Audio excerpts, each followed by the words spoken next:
Every entrepreneur dreams of overcoming all challenges to experience the sweet taste of success and to see their business soar to unrivaled heights.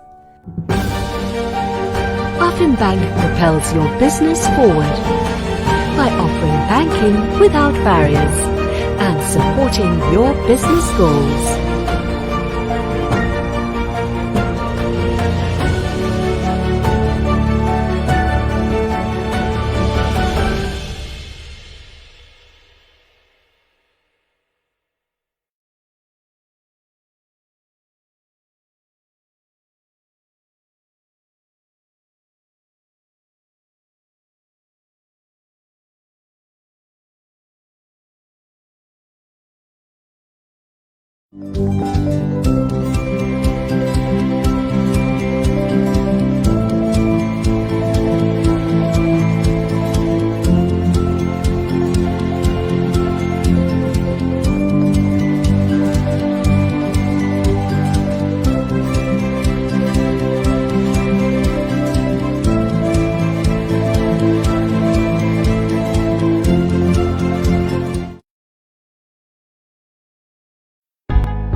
Good morning, everyone. Welcome to Morning. SME BizChat. Good morning, This Peter. is brought to you specially. Hi. This is brought to you specially by AFFIN Bank. And today we have a very, very interesting topic to share with you guys. We have three great guests, which I'm going to introduce in a while. And our topic today is a very interesting topic. It's called, Is Your Business Vaccinated? Yeah. So I guess it's very topical. Everyone is talking about vaccination these days, and that's a very, very important priority, of course. But we are in business, and in business, well, no surprises. We also are impacted, and we need to vaccinate our business as well. So today I have three great guests with me to discuss this topic of how to vaccinate our business. And I'd like to just take a moment to introduce them before we get started. So first of all on the panel is we have Dato William Ng. And Dato William actually is a man who's very well known. Doesn't really need much introduction, but he is the chairman of Samantha in Central Region. He's a strong promoter of SMEs for over 20 years and has been recognized in the SME community, having championed policies and welfare of SMEs for many years. He's also the chairman of Asia Spa and Wellness Promotion Council, founder and former president of Enterprise Asia, the largest NGO for entrepreneurs in Asia, and the owner of or investor of numerous SMEs and startups. So welcome, Dr. William. Next, I'd like to introduce Mr. Lim Ki Yong, Executive Director, Enterprise Banking of AFFIN Bank. Mr. Lim has joined AFFIN Bank Berhad since 2016, leading the growth of SMEs and commercial banking business. He brings with him 25 years of experience in banking and finance, primarily in SMEs and commercial business. And last but not least, we have Mr. Mukesh Dhawan, Chief Executive Officer of Zurich, Malaysia Insurance Company. And Mukesh is Chief Executive of Zurich, Takaful, Malaysia, Berhad, having successfully helmed the role of General Manager of Market Management Strategy and Initiatives for Zurich in Malaysia. He has more than 15 years of industry experience. So we have these three great experienced and well-versed gentlemen with us today. So to kick off, I'd like to maybe start with the opening question to Dr. William. So given all these uncertainties that we have right now, in the economy, so much MCO after MCO, lockdown after lockdown, Obviously, it has had a tremendous impact on SMEs. So, Dato, maybe you can tell us from your perspective, from the SME perspective, no, how have you guys been affected, impacted by this scenario, by this situation? Thank you, Peter, and thank you for moderating today's event, and thank you, AFFIN Bank, for the opportunity to reach out to more SMEs. As you may be aware, last week, Samantha conducted our midterm survey, and the result is actually far from good in a sense. So 2 out of 3 SMEs say they do not see any hope for any recovery whatsoever in 2021, with 16% or 1 out of 8 expecting their business to only recover the following year, that's in 2023. So what this means is that for the majority of SMEs, their business is likely to collapse without additional help from the government. In fact, for most SMEs, my take is this: if you have tried your best, if you have used whatever reserves that you have, and you have even dig into your own savings, as many SME owners have, then perhaps, I don't like to say this, but perhaps it is time to consider winding up part of your business if you haven't done so already. But for many SMEs, that is a painful decision. But again, there's really no shame in a temporary setback. It is perfectly okay, I think, to lose a battle if it means winning the war. However, for businesses that are still all right, doing okay, then I think it is time to really double down on digitalization and automation. I think it is time for us as entrepreneurs, as SME owners, to start questioning every single thing that you have in your business, whether it's your people, your product, your process, and see if you really need them. I think right now, of all time, we must now focus on raising your productivity and to retain our competitiveness. So in short, I think this is time now to digitalize, to automate, cut out any and all fat from your operations, and of course, focus on raising your productivity. Thank you, Dato. That's a very, very crisp strategy with a lot of wisdom there. Yeah, not easy to do. So those businesses that have gone through this wave 1, wave 2, wave 3, I don't know what wave we are in now, they would have maybe exhausted, some of them may have already exhausted their reserves. And this is where, in times like this, reserves are extremely important. And those businesses that didn't have enough reserves would have collapsed. And as you rightly say, Dato, sometimes it's no shame to close down because it's not your fault at all. It's situation and conditions beyond our control, right? So maybe better to conserve whatever we have left, shut it down, and come back again stronger and better to fight the next battle. Fantastic advice. And also, to trim the fat and to look at digitalization, because I guess if there's any good thing that came out of this pandemic is the fact that we have to accelerate ourselves, and all businesses have to accelerate into the world of digitalization. So no escaping that. KY, anything to add to Dato's observations? Yeah, I think what has been said by Dato, and for that matter, many of us, including banks as well as government officials, are vigilant, flexible, agile, adaptable, all these big words around it. So end of the day, it's a decision that the business owner have to make. I mean, from financial institution point of view, including working with Dr. William and many of us here together, is to help out whatever we can. Conserving cash, conserving assets, or conserving reserve, and part and parcel. Sometimes, for that matter, most of the time, banks will play a very important role. So we will continue to be that part of the process. Well, whether the series of controversies surrounding Mora or not Mora, or half Mora or full Mora, whatever it is, we stand ready to help. For that matter, when the first Mora ended sometime end of last year, all banks have started to provide relief assistance in many forms and shapes. So we have actually many customers came and asked for help. So we have restructured their loan. Some came back 2 times, 3 times. So long as the business is still ongoing, we will do whatever possible. If there's a need and rather unfortunate situation where Dr. William has mentioned there's a need to call it a day, let's discuss that, how to unwind the whole situation. And we stand ready to help. Okay, the bank is not here to sue people for not paying loans. So long as even businesses, I think if there's an arrangement to continue to work out something through the banks or through AKPK or some other government agencies, these are ways out. in how we do it, including if there's a new entity come out from your end, a new business, so how do we absorb the whole loan and all these things. I want to reiterate again from the banking institution point of view. I don't represent all, also for that matter. My personal view is I think all banks stand ready to help. The important thing is let's check quickly early. I just want to quote one or two quick examples. So we have customers who actually quite confident in getting certain cash flow at certain timeline as projected. I mean, we have actually asked them, hey, take this kind of assistance, please take. Now I say, wait. They're saying, wait. I expect this cash flow. End of the day, the cash flow didn't come.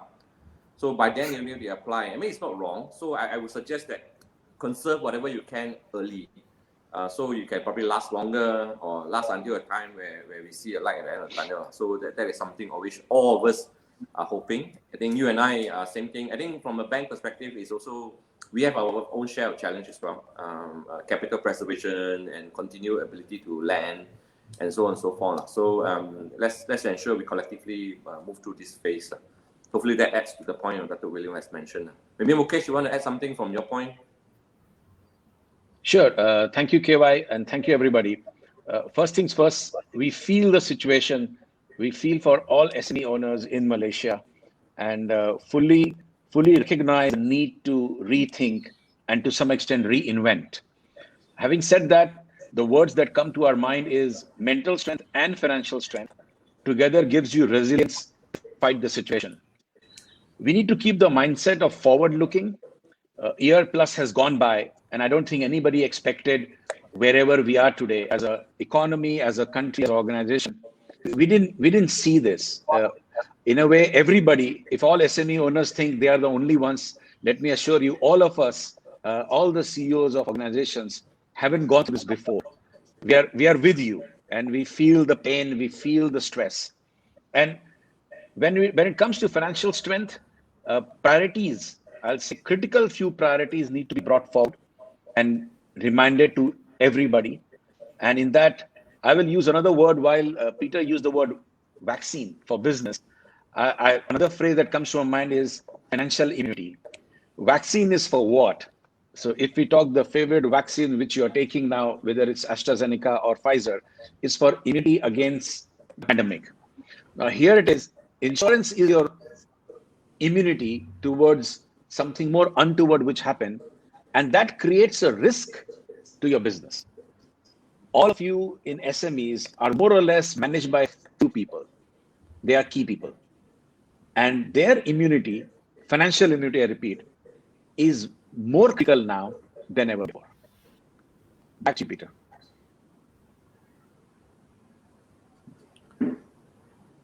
Yeah, that will be okay. Thanks for that, Mukesh. Yeah, so in times like this, it's important to try to immunize our business. And well, to that extent, I'd like to maybe go back to Dr. William. And maybe Dr. William, you can tell us what are some things that SMEs can do to protect themselves, to shield themselves during these tough times, and maybe perhaps even look at some new sources of revenue. What are SMEs doing? What can they do? Yeah, I like what Mukesh has said, and it's very true for the majority of SMEs. Of course, it's very dependent on the entrepreneurs.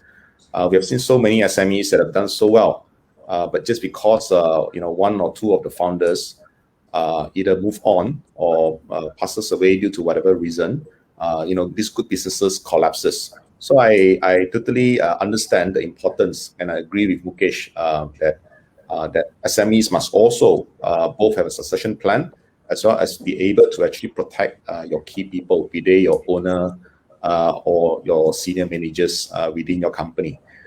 In fact, towards the end of last year, Business Media International, together with the HR consulting firm Willis Towers Watson, conducted what we call the SME Employee Experience Survey. So what the survey showed us is that, number one, companies with high employee experience, that's when companies actually put a lot of effort into engaging their employees and making sure the experience of the employees are right at the top there. So if they have high employee experience, they grew their average profit over 3 years by 4% or higher. So again, 4% higher profit over 4 years compared to companies that are average in terms of employee experience. The second thing that the survey told us is this. In almost all companies that reported a high employee experience, they've also experienced high customer satisfaction and retention. So what this means is this: it is not so much about choosing between profits or people. But we must understand at all time, and especially during this pandemic, taking care of our customers are of paramount importance.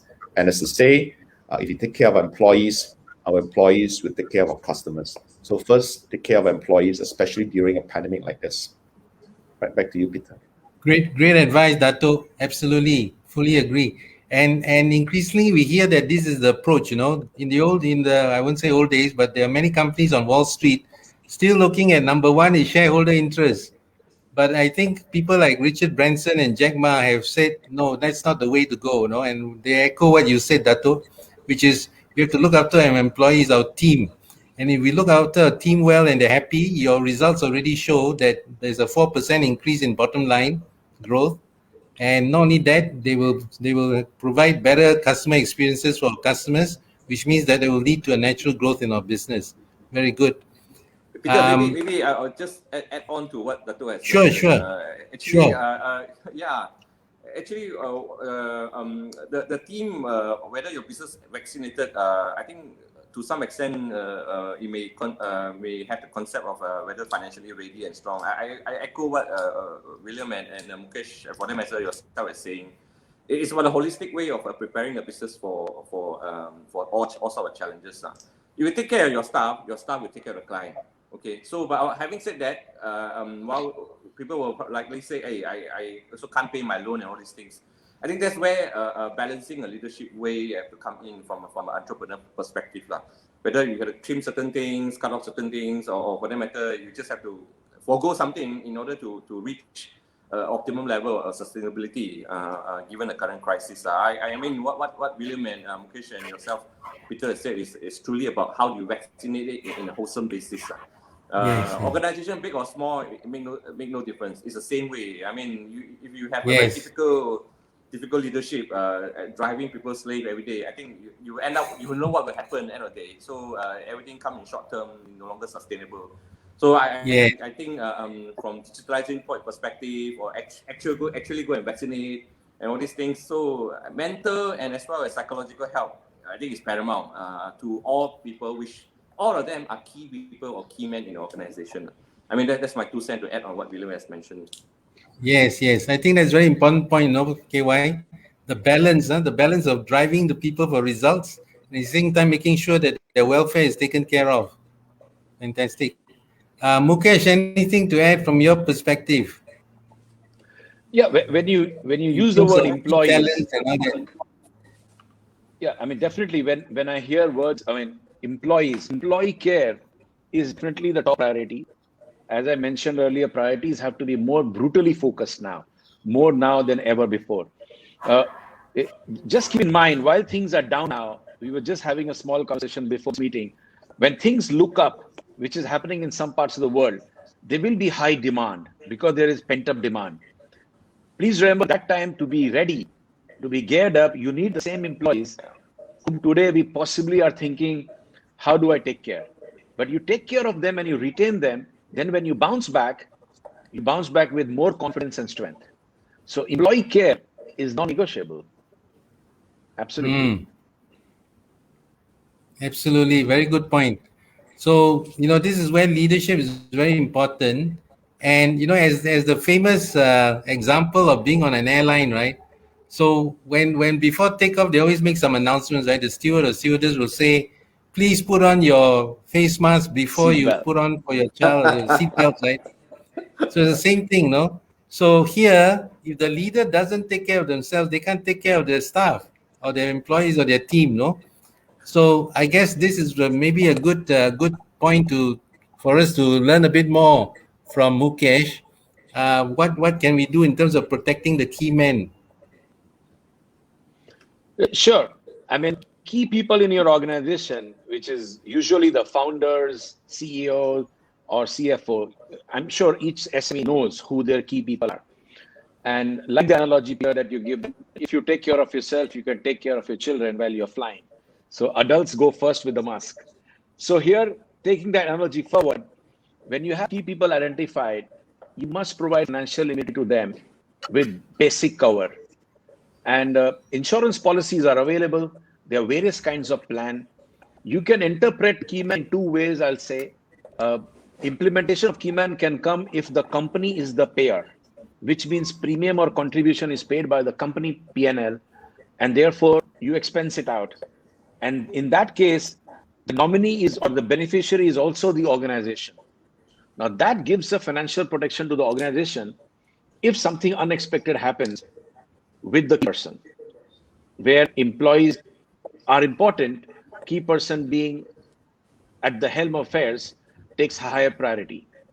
The other way to look at keyman is where even if the key person is paying from their own money, which is the organization is not the payer, the buyer is the payer, the buyer is the beneficiary, is also very important because all balance sheets of P&L sometimes can't afford. But you got to be aware that you got to cover yourself to the extent of the liability that you bring or the borrowings you have. So if your business has high on liability, even if it's something as simple as you have debts. Now, to the extent of the debt, you got to cover yourself. If you have 1 million ringgit debt, you must cover yourself for death benefit for at least 1 million, so that your organization can be debt free in case there is an unfortunate incident. And this is what we call in our insurance and takaful industry as the basic need is to keep your organization debt free in future, protect yourself to the extent of your debts. One way of looking at it. Yeah, I think that's a very important point, no, Mukesh, because many people forget or don't think about the impact of something drastic happening and the debts that they owe, because there's always account payables, right, if you're in business. Absolutely. Maybe I'd like to ask Dato William, from your perspective and from a business perspective, whether you have any anecdotes or any stories of friends of people who have come to some situation of crisis and either benefited from having had keyman insurance, or conversely, probably in the worst case scenario, were not adequately covered, no? So I remember for myself, I came across a client some years ago, and she was the wife of a very successful entrepreneur who unfortunately didn't have a successor, and she was the successor.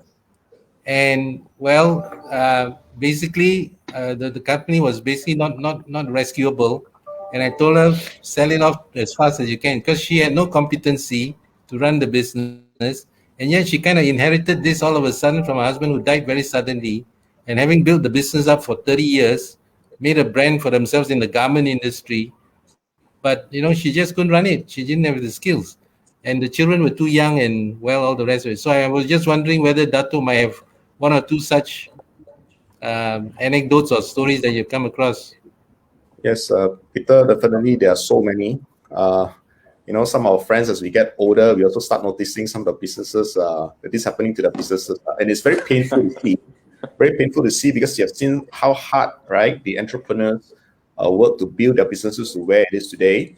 And sometimes it's not just death. It could be accident and so on, and they could no longer run their business. And all of a sudden, the hard work for many years, decades, all just go down the drain because there's no one to take over.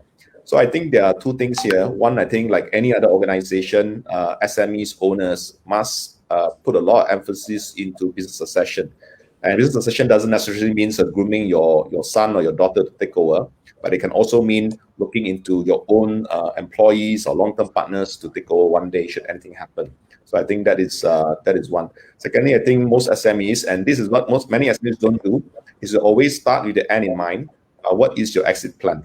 Are you planning to eventually sell your business? Are you eventually planning to hand it over to your children? Or are you planning to perhaps list your company? So I think if we have our end goal or our exit plan in place, it actually mitigates a lot of risk and gives the whole business, not just to yourself, but everyone else in the business, a lot more certainty, right?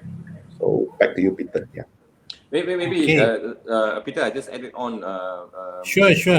Go ahead. Some opinion. So what Dato and Mukesh said, I think it may sound a little bit more onto insurance but also on continuity. I think as the main topic behind it. I think Mukesh has brought up a very good point in terms of how we ensure continuity and immunity of the business going forward without assuming the founder is no longer there. There's no proper succession and all these things.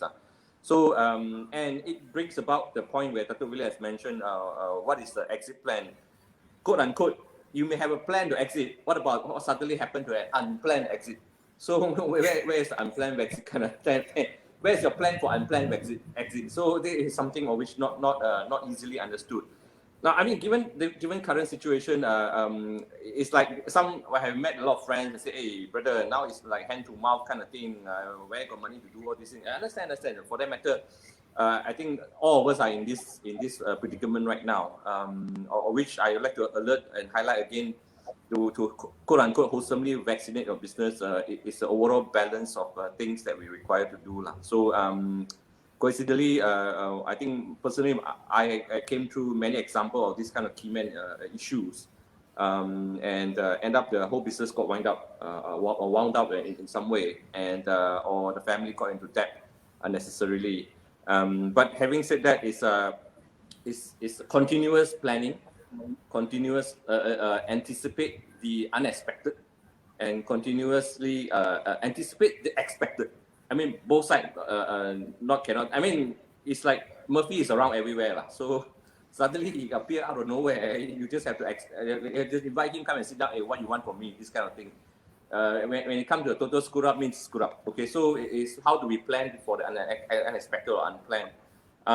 While financially we can do under current circumstances is to plan for how do you prolong your repayment ability? How do you give you more space to breathe and all these things.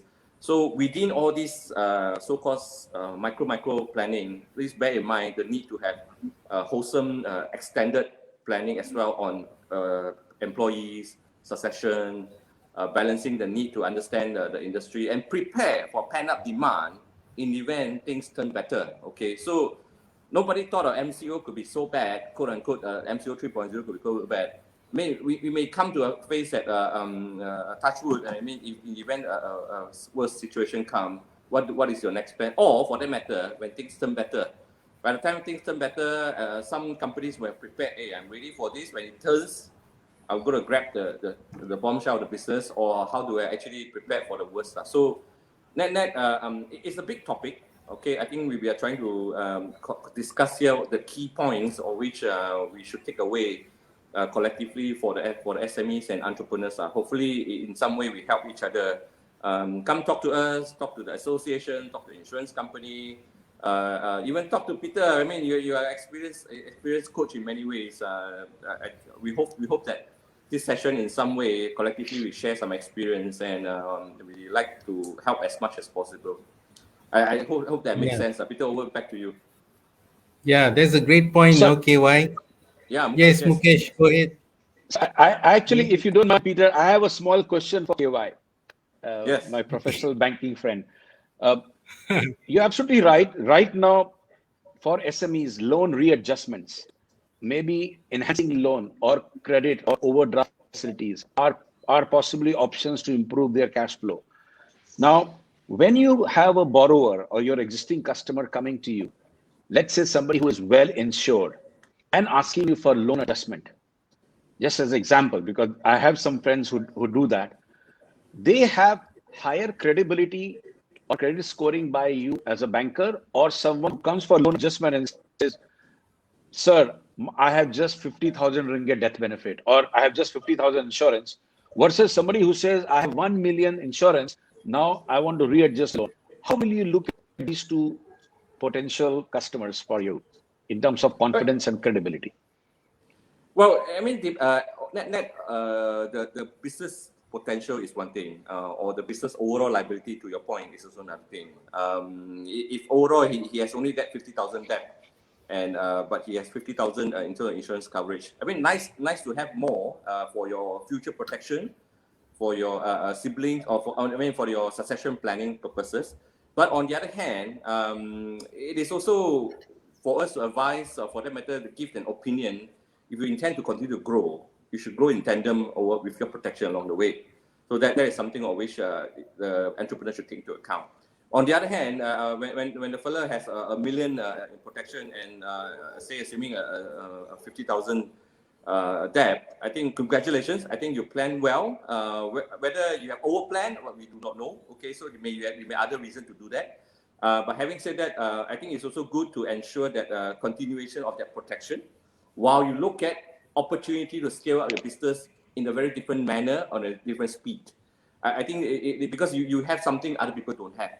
Okay, please take advantage of it. Okay, on one hand. Now, on the other hand, it's the same thing. That particular protection itself would give us bankers a different view of the entrepreneur. Hey, you really plan your business differently. Okay, so it is also our way of opinion to look at.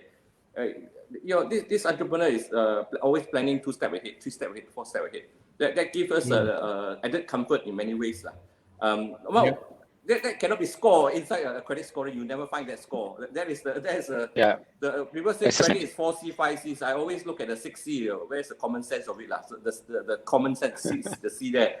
Wow, it seems a lot more common sense than a lot of things. So my view is it is always positively driven. Okay, in the 2 examples, it adds values to overall assessment of the case.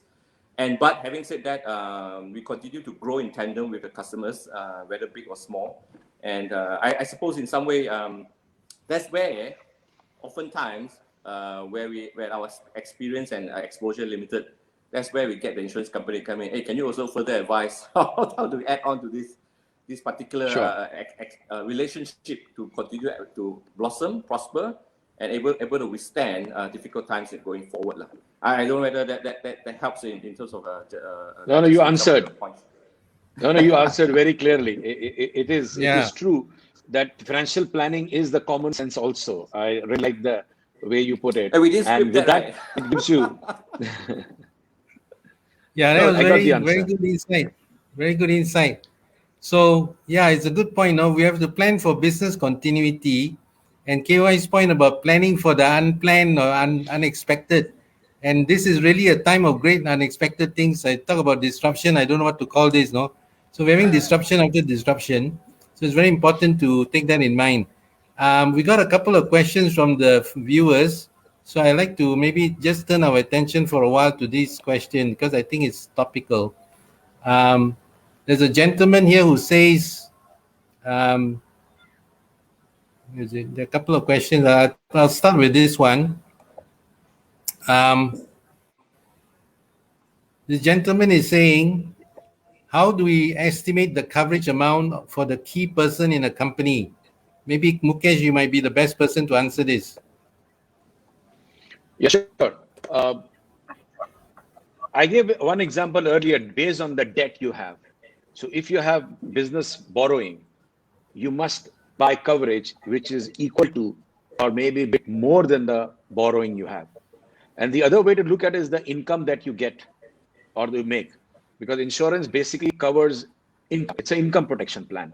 So you can choose whichever one you are comfortable with, amount of debt you have for your business or the income that you need to protect. These are 2 ways of coming to a coverage amount. I hope that answers. Okay.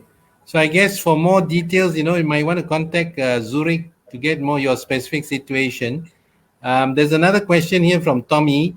And Tommy wants to know what actions have AFFIN already taken to address the issues encountered by businesses and provide a helping hand. So KY, maybe you can update us on that. Correct. I think from government or bank regular perspective, we are in line with all the so-called assistance or moratorium that's being offered. That is part and parcel of the process, including various schemes and funds made available by the government. Internally, we also have a program called FAIR, F-A-I-R, Financial Assistance and Installment Relief Program. So, of which we seek customers to come forward, or SME, we are in conversation.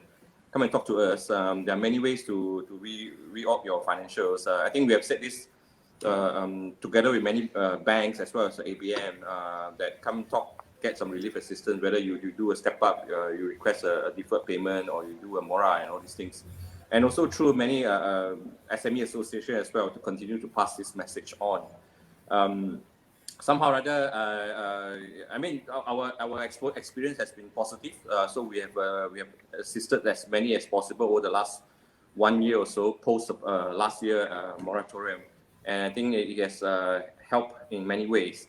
And on top of it, of course, our regular lending still ongoing. Okay, there are customers who are actually doing well, or for that matter, at least not getting worse off. They want to take this opportunity to do a little bit of expansion, or for that matter, to do a little bit of so-called cleanup as well as re-op and all kind of thing. We do provide additional lending, and well, in some way or one way or another, we are one of those. I mean, at least we believe we are one of those leaders in startups. We continue to provide loans to startups. I think, in fact, for that matter, we are currently in tranche 2 in our startup with CGC together. If you feel that you have that urge to start a business right now, I mean, come talk to us. See what we can offer as a bank, being a leader in these areas. So there are many ways. On top of it, the last piece, but not a definitive piece in some way, is the advisory piece. Well, the bank as a whole organization doesn't talk, but they are actually represented by experienced bankers, or which we can provide advice, or which, in the event we can't, we reach out to people like Samantha or Zurek or yourself from Pelican to how do we do this, and then we do a major series of videos and chats like this, as well as continue articles and readings within our app itself, SME Colony, so that you can go and study it. Sometimes it's that thinker, the light bulb on the head, after reading, suddenly, hey, why don't I do this? Why didn't I do that? So let's see whether we can help or not. We don't have an answer to any specific question in general right now, but certainly that itself has put in place a systemic, a structured way of helping SMEs over the last 1.5 years. I mean, I don't know whether this will last another year. For the least, I think until the end of the year, assuming that we can pull through this collectively as a country together. Let's hope for a better 2022 in that sense. Okay, thanks for that, KY. So in addition to all the financial support, we also have some advisory service coming from things like SME Colony. So the gentleman who asked the question, if you are looking for that, you can also jump into the SME Colony, where there's all kinds of educational stuff. And sometimes, like KY says, might just spark an idea or two, no? Okay, there's a very common question here. I think a lot of people are facing this situation. So Ho Pumang says, he has too much stock in hand due to the reduced buying power of his customers. What strategy should I apply? So maybe to give us some ideas, I'll turn to Dato' William. So this gentleman has got a lot of stocks because his customers have obviously reduced buying, or maybe can't buy because of lockdown or whatever. So I guess he's saying, Got it. Thanks, Peter, and thanks, Fu, for asking the question. I think this is actually quite a common problem for many SMEs right now. Please be assured that you're not the only one. In fact, we should count ourselves lucky if the goods in hand that in question are not perishable, because there's so many restaurant owners who come to us and say, look, their 1 week stock is gone because the announcement for the lockdown is so sudden that they have purchased thousands of ringgit worth of stock, and all of a sudden none of this can be used. So similarly, even if it's non-perishable, it's also a huge challenge for many of us SMEs, because we need the cash flow to roll, right? And getting it locked in stock is the worst thing. For many of us, the main concern about selling our goods at a reduced price is, of course, a concern about the impact of it moving forward. With our customers ask us later on for the same discounts or the same pricing that we are letting go. But my take is this: if you do have a lot of stock and you can't move it, one option, like it or not to like it, is really to discount, to at least get rid of it, because a ringgit in hand is worth a lot more than 2 ringgit in stock right now, right? So that is number one.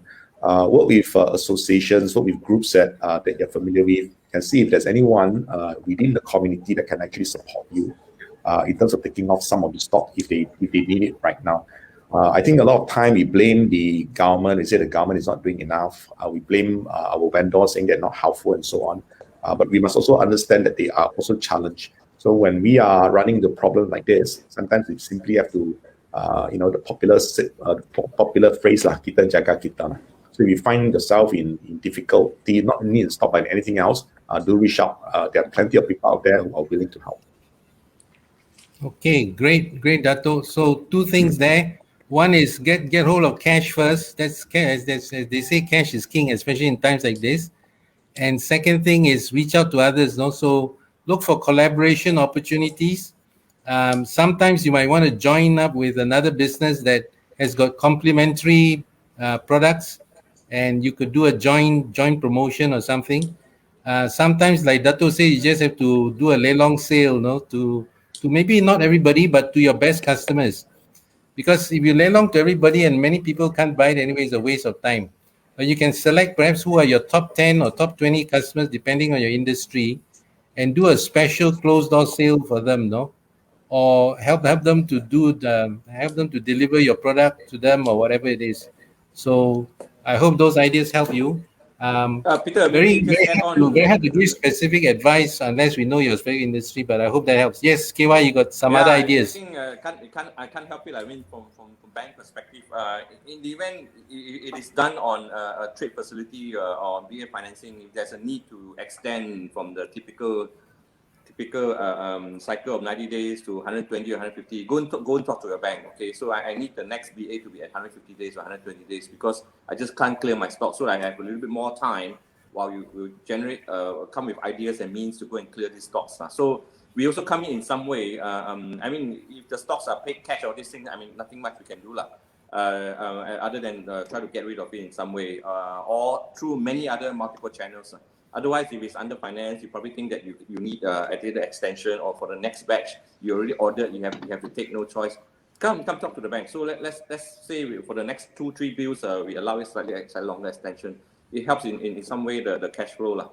However little we can do, we will do, so long as it's justifiable and it's logical in that sense. I mean, hopefully that 2 cents from a banking perspective help. Okay. The next question is, I guess, for Mukesh. Besides Keyman Insurance, what else of protection that it will be suitable for a business under current environment? So anything else besides Keyman Insurance that you would recommend, Mukesh? Maybe Sure. have a 360 analysis or something. No, actually, you have a lot of general insurance or general takaful products available in the market and in the industry as well. So what comes straight away to my mind, depending on which business or line of business you are in, if you are a shop owner, if you are a restaurant owner, you must protect your property as well, because that is part of your business. That's your core. Even if you're a manufacturer, plant and machinery, you should buy insurance for your plant and machinery, for your property, for your shop, or if you are a stockist and you have large storage facilities. Imagine a fire happens there or any natural calamity. We do get a lot of rains. In certain parts of Malaysia, floods happen. Now, you have to protect the goods and the real estate as well. Now, that's important as much as Keyman. So I hope that answers the question about whether it's stock or shop or go down, manufacturing, plant machinery, everything should be and can be insured. In fact, the latest is cyber insurance or cyber protect.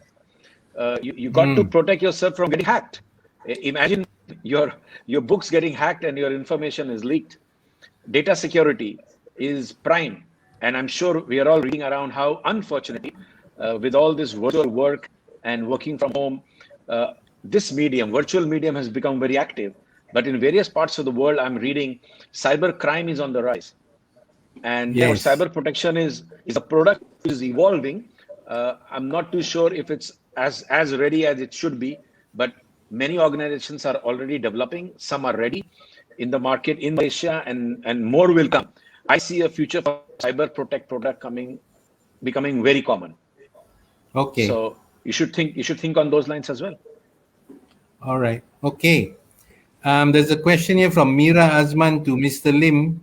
Can you, Mr. Lim, can you share with me any planning tips that can help my business break through the pandemic, besides, as best as possible, hoping for a brighter future? Yeah, I think prayer helps. Prayer helps foremost. Okay, that's important. I think thank It's you a for the very question. broad I think the question. question you probably directed to all of us here. There's no one solution to have a breakthrough. Well, many have said go digitalization trim your cost and all these things. I mean, I think everything most businessmen will know. There's no one single answer and solution to it. It really depends on the industry as you are. I think foremost to all of us here, in my view, even I am being personally as an employee, my foremost things come to mind is preserve cash. Okay, I think that is the key of everything. Preserve cash. So what can I do? I have 20 action I can do to preserve cash. I think you probably, in my view, how do I prioritize the top 3 to preserve most, and then the next 5, then the next 5, and end of the day, what are these preserve cash? I mean, there are even people talk about, hey, I have a phone line that I pay now for certain how much based on certain data plan. Hey, can I go to the phone company to so-called downgrade to a plan so I preserve another 30 ringgit a month? I mean, for example, hypothetically speaking, and if I have 200 employees, everybody is given that line. So can I now everybody go down one plan down so the end of the day at least I preserve cash? So I just a whole layman kind of objective. Now, whether you're going to prioritize top 3, top 5, and how difficult to execute those priorities is also another consideration. Well, mathematically speaking or systematically speaking, you just have to probably come up with a small little matrix in an organization kind of the thematic thought process that which one is easier to get it through. Now, again, to everybody's, all gentlemen here have highlighted, no single one party can do everything. Even for that matter, when you come talk to the bank, talking about I want to defer my cash flow, defer my payment, all these things, I'm quite sure the bank will require some sort of documents to justify. Because I will wish the bank is mine and then the bank is yours, and then we just sign that, okay, tomorrow you don't need to pay something. That's not the case. So it's more of at least it's something to be done. Now, for you to get that so-called documents and paperwork, you probably also need some help from your accountant, from your school. So there are multi-parties involved in terms of getting things done. Let's prioritize that, how easy to get it done, and then what is the impact. No point doing all 10 things and then you probably save like 2% on your cash flow after going through a 6-month or hassle. Prioritize first. Maybe that one come last. That's my view. Now, a silly word, or I always use cash is king. That's where you have to preserve it. And secondly, credit line is queen in my view. Okay, whether you get it from your supplier or you get it from your insurance company, get it from your local council or a grant or even from the bank, get that. Okay, credit line is queen. Okay, so we're gonna find a third one. What is prince? What is princesses? So it's a different kind of thing. So I hope that little point here can at least trigger you into thinking of some way from that angle. Preserve cash and generate some float in terms of your credit capability to last longer. Last as in 6 months, 12 months, or 18 months, I'm not too sure on your view. And then the recent government package of Pemule, there are additional wage subsidies and all these things. Go and get it, okay? There are also organization, even state government provide some grant. If you go digitalization, go and get it. Okay, oftentimes this information are available in various websites, including in our colony as well. So there are long answers to your short questions. Hopefully these few pointers can bring you somewhere. Peter? Yes. Yes, Before I give my thoughts, Mukesh, go ahead.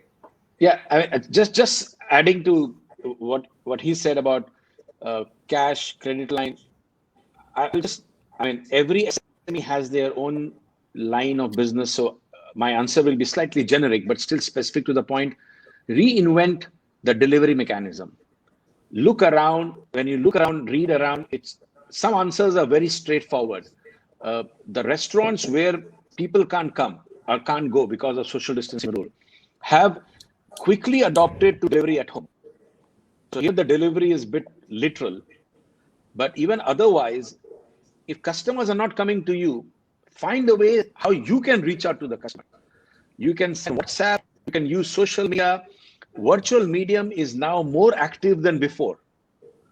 There are people using social media. The per capita usage of social media has gone up possibly 10 times.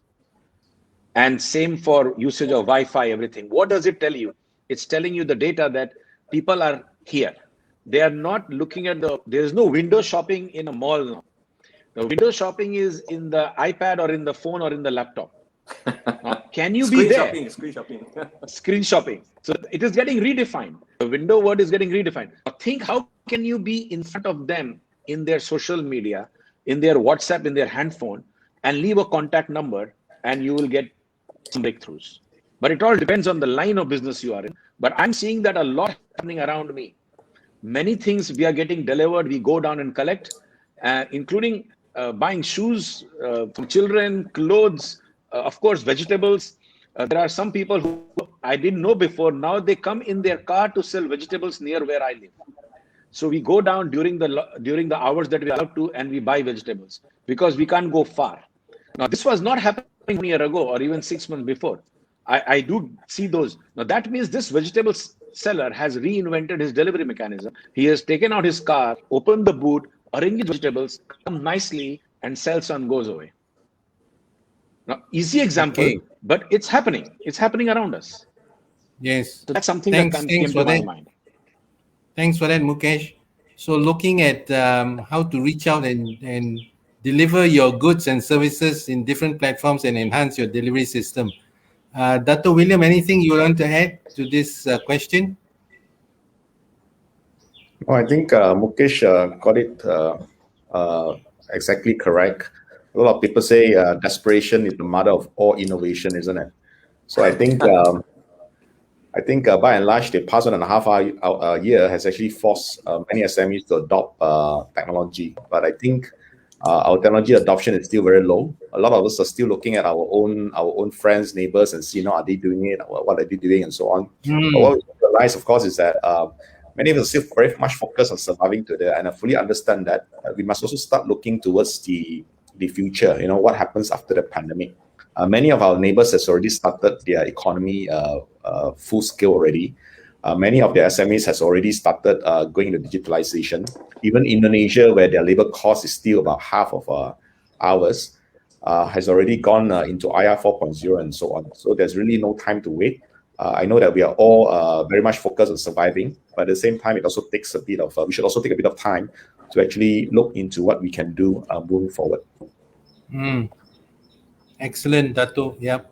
Time to look at IR 4.0 for sure. Mira, I don't know your specific situation, but the fact that you're looking at planning tips, that tells me you are already looking ahead, no? And it signals to me that you've already done your financial stress test and you think you can weather through the storm, which is excellent. So in terms of planning tips, I guess the only thing I would say is to add to all the other previous gentlemen is to look at different scenarios. Worst case scenario, let's say business just drops by 80% in an extreme case versus 50% versus 30%, and take it from there. So the more scenario plans you have, the better you are capable of weathering through the storm. Of course, you can also have a blue sky scenario, but I think that's very unlikely. And the thing is, whatever you plan, the unexpected can happen. We never know, no? But at least you've gone through as many permutations as you can. So that's number one. Second thing is, in terms of marketing for recovery, I think that's very important. So Mukesh and Dato have talked about IR 4.0 and going forward and looking at your delivery, how to enhance your delivery, improvising on technology. But you should also look at what marketing you can do, or perhaps what diversification you can do. Is there something you can pivot to? Is there a new additional business that you can jump on? Of course, don't jump into something that everyone else is jumping on. For example, everyone's building glove factories these days. That may not be the right thing. But you get what I'm trying to say. So you got to look at your marketing as well. Marketing for recovery, marketing for new revenue streams, marketing for new products, new product development, and so on and so forth. So I hope that helps. Moving on, there's another question. Mr. Mukesh, hello. May I ask, how does the Keyman insurance work? Can this policy be assigned? If in this case, well, this sounds like a half-day seminar, but anyway, I'm sure Mukesh can if in Yeah, this case, what are the key measures in deciding how much Keyman insurance do I need? Okay, great question. Mukesh. I'll again repeat and try to make the point again. To what extent the coverage should be must be connected to the income you are generating or the debt you have, outstanding you have, the liability you have. That I'm repeating again and again. I'm sure all SMEs know how much they earn or how much they have borrowed from my friend banker. So if they borrowed from there, that extent, I repeat, debt-free is a priority. So cover yourself to that extent. The other point is, can you assign? If you are paying out of pocket, you can assign to your, of course, your spouse and children. But if your company is the payer, then you can assign to the organization. So both options exist depending who is the payer. And I suggest questions like this. I mean, I'm trying to answer in a simplistic way. You must meet your chartered accountant, consultant, or your branch manager of AFFIN, nearest branch manager, to have a round of discussion, either virtually or whichever way possible, because this question has technicalities which should be handled with a consultant, chartered accountant, or a bank manager. Yeah. I think they will explain you better. It has tax implication as well, so I think it's very carefully planned. Yeah. Okay, all right. And two more questions. This one from Ikmal Hisham. As I understand, the pandemic has been troubling us for 1.5 years. What are the key measures that cause businesses to fail?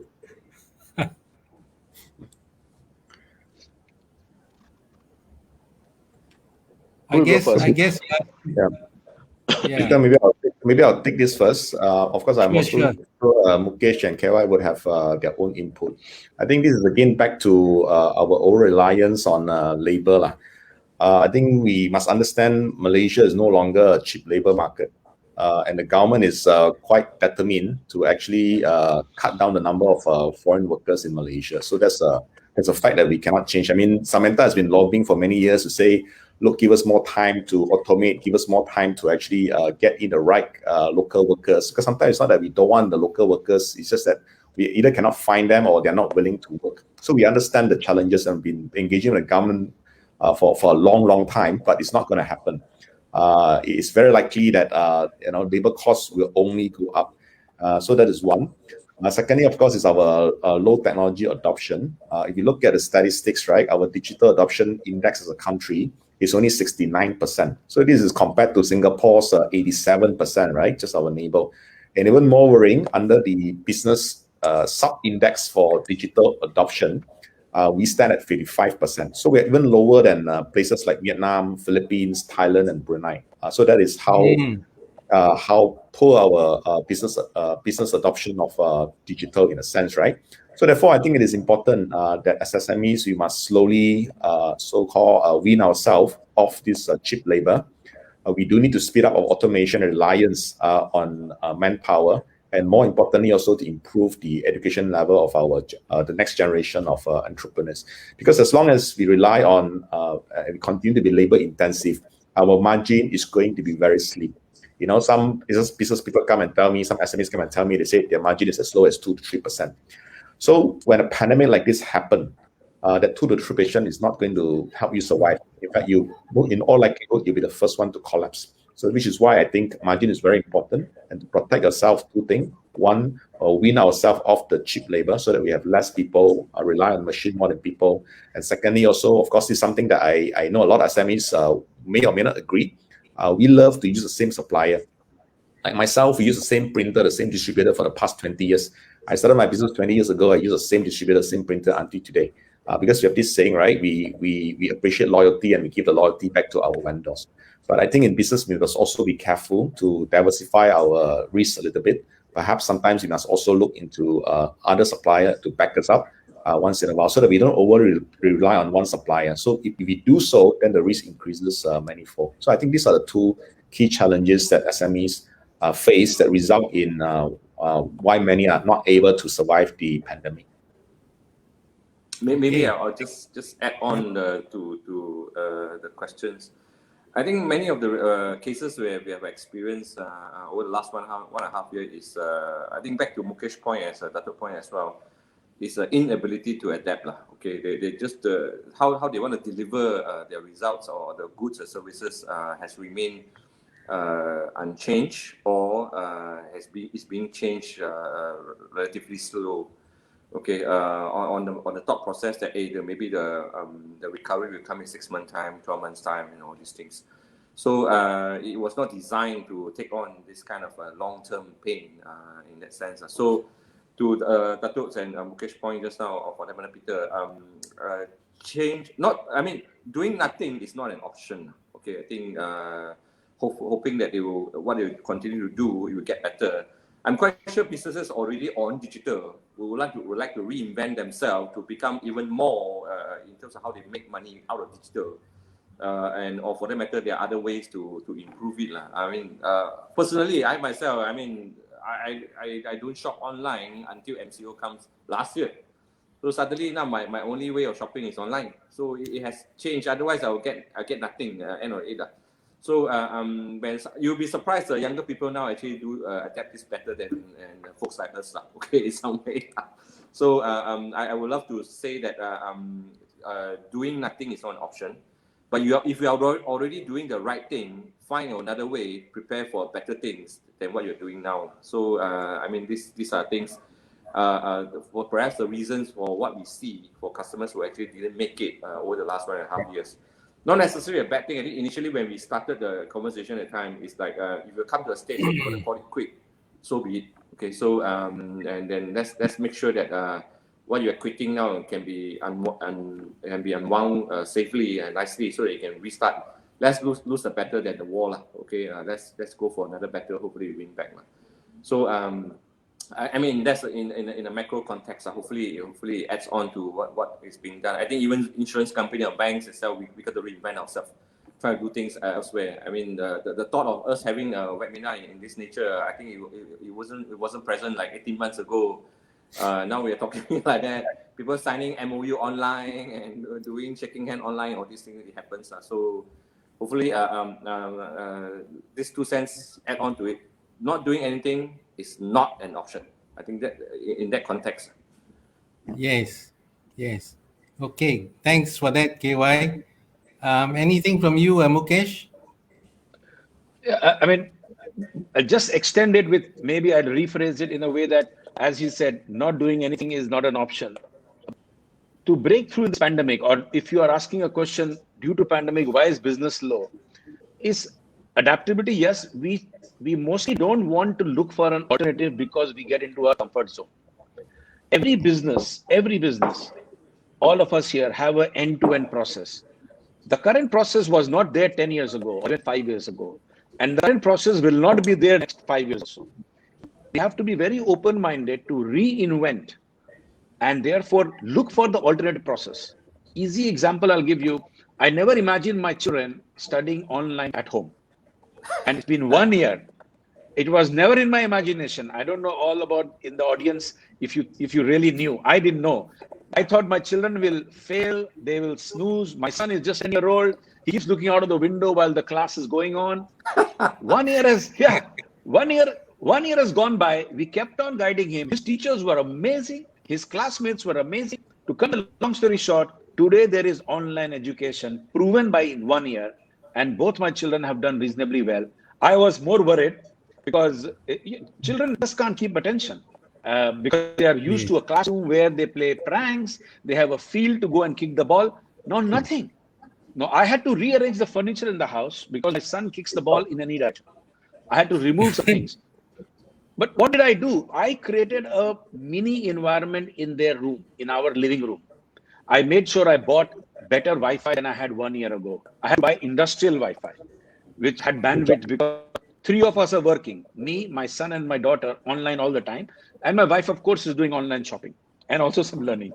But the point is, alternate to physical school is now there. Schools are saying we don't know when next will we see you physically. And they were school finished, thank you cards were sent, everything virtual. I don't want to go on and on. Alternate methods are there for every business. This school has reinvented online process. It's working. Children have done well. And they even got the rewards, recognition at the last day was amazing. It was all celebration online. Certificates being emailed. So my daughter got email certificates, and when they opened, they were asked to share with the iPad that here, like we share documents, they share the certificate. Now, education industry has gone through a big change.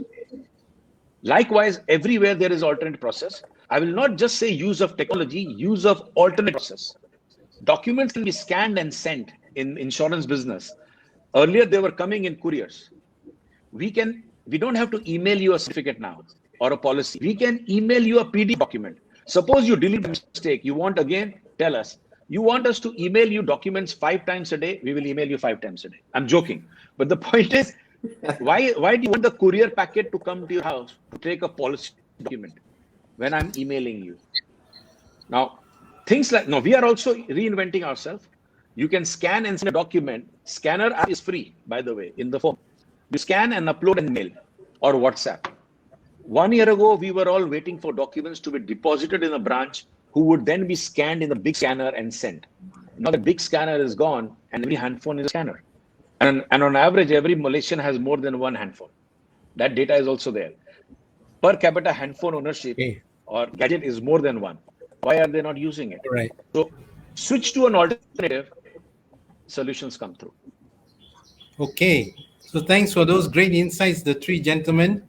I'll just summarize by quoting some Small Business Association of America statistics, no? So they have identified the 5 key reasons. This is the recent one was 2015. And I think it applies in good times as well as in challenging times like this. So the 5 top reasons are, one, we can guess, is cash flow and budgeting. So that's one of the top reasons why businesses fail. And Dato had a very good point about protecting your margin. If your margin is struggling at 2-3%, you don't have a chance in times like this. So you got to get to double digit at least, no? So you got to find ways to do that. Another reason for businesses failing is poor marketing or inconsistent marketing. The third one is no planning. The fourth one we probably can guess as well is either no team training or no team cohesiveness or no team synergy. Yeah. And the fifth one is not able to spot marketing trends. So we know big companies like Kodak and BlackBerry and all these companies are no more with us because they didn't spot the trends. Okay, so I hope that helps. And we have a final question. Fairly Irwan asks, how does an employer transfer the risk of uncertainty without affecting the employee? What are the roles of the insurance takaful plan in this situation? So I guess that's special one for you, Mukesh. Yeah, I hope I understand the question correctly. If let me read it again. If the person is asking, how does the employer transfer the risk of uncertainty without affecting the employee? I'll break it into the questions as I think 2 questions. Risk of uncertainty, I'm assuming that the gentleman who's asking is asking about uncertainty of business. Now, you'll have to look for an alternate, and this is not about insurance, this is a broader topic. You don't have to replace your employees, but you'll have to create alternate methods, train your employees, retrain them, and maybe refresh the skill set and competency that your employees have. And then you will obviously reduce the risk of uncertainty. Like I said before, you have to find an alternate delivery mechanism or alternate process mechanism. Retraining, reskilling, coaching your employees helps. We are also doing it, by the way. Sometimes we put too many people in what we call pre-decided role. Oh, you are good for this, you can only do this. You are an assistant or you are a manager for finance, you can't do anything else. We sometimes wrong because we decide too fast. So reskill, retrain. All humans are very adaptable by nature. That's the core strength of every human being. So that's how I would answer the first part of the question. The second part is, what are the roles of insurance or takaful plans in this situation? I will again go back. If you are in a business which has physical properties, you must do your insurance for your shop or for the real estate that you are in. If you are worried about cyber risk, then you need to do protection against cyber crime. There are plans available for that. I'm not necessarily everything is available from, let's say, Zurich Takafu point of view. I'm talking industry overall. And with the help of your bank, you can also minimize risk. Again, I'll say you must speak to an expert, to a consultant, to your chartered accountant, so that you get the right advice. It's difficult to give a generic advice like this. Okay, thank you very much, Mukesh. So with that, I guess we come to the conclusion of this BizChat.